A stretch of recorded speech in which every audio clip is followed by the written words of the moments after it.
நம்ம எந்திரிக்கிறதுக்கே 9 மணி ஆகுது. 8 மணிக்கெலாம் டெலிவரி ஆள் வந்துட்டு கால் பண்ணாங்க. கிராசரி ஆர்டர் பண்ணியிருந்தது வந்துருச்சு அப்படின்ட்டு. ஒன்றும் இல்லை, ஒரு 4 ஐட்டம் தான் ஆர்டர் பண்ணேன். இதில் மெயினாக நான் ஆர்டர் பண்ணது டேட்ஸ்க்காக. நான் அது கிடைக்கவே இல்லை. இந்த கப் சாம்பிராணி வாங்கியிருந்தேன். ஸ்மெல் அடிதூள் அப்படி இருந்தது.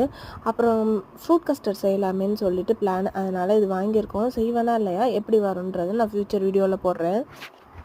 இது என்ன கடலைப்பருப்புனே தெரில. கிட்டத்தட்ட 6 மாதமாக இந்த கடலைப்பருப்பு 70 ரூபான்ற ரேட்டில் தான் வாங்கிட்டுருக்கேன். குவாலிட்டியெல்லாம் நல்லா தான் இருக்குது. ஆனால் நேரில் போய் கடலைப்பருப்பு கேட்டோன்னா 120 ரூபா சொல்கிறாங்க. இந்த 70 ரூபா கடலைப்பருப்பில் என்ன இருக்குதுன்னு எனக்கும் தெரியல. டெலிவரி வாங்குறதுக்காக 8 மணிக்கெலாம் எழுந்திரிச்சாச்சு. சரி போய் நண்டு வாங்கிட்டு வாங்கன்னு தான் அனுப்புகிறேன். நண்டு 450 ரூபான்னு சொன்னாங்க. இது நமக்கு சரியாக வராது, நீங்கள் மீனே வாங்கிட்டு வாங்கன்னு சொல்லிட்டு கிழங்கா மீன் வாங்கிட்டு வந்துட்டாங்க. அப்படியே பக்கத்தில் உள்ள சூப்பர் மார்க்கெட் போயிட்டு கொஞ்சம் ஃப்ரூட்ஸ் மட்டும் வாங்கிட்டு வர சொல்லியிருந்தேன். ஸ்ட்ராபெரி, அப்புறம் வாழைப்பழம், வெள்ளரிக்காய், அது 3 தான் வாங்கிட்டு வந்திருந்தாங்க. கூடவே காளான் வாங்கிட்டு வர சொன்னேன். அந்த கொத்தமல்லி கருவேப்பிலை ஃப்ரீப்பா.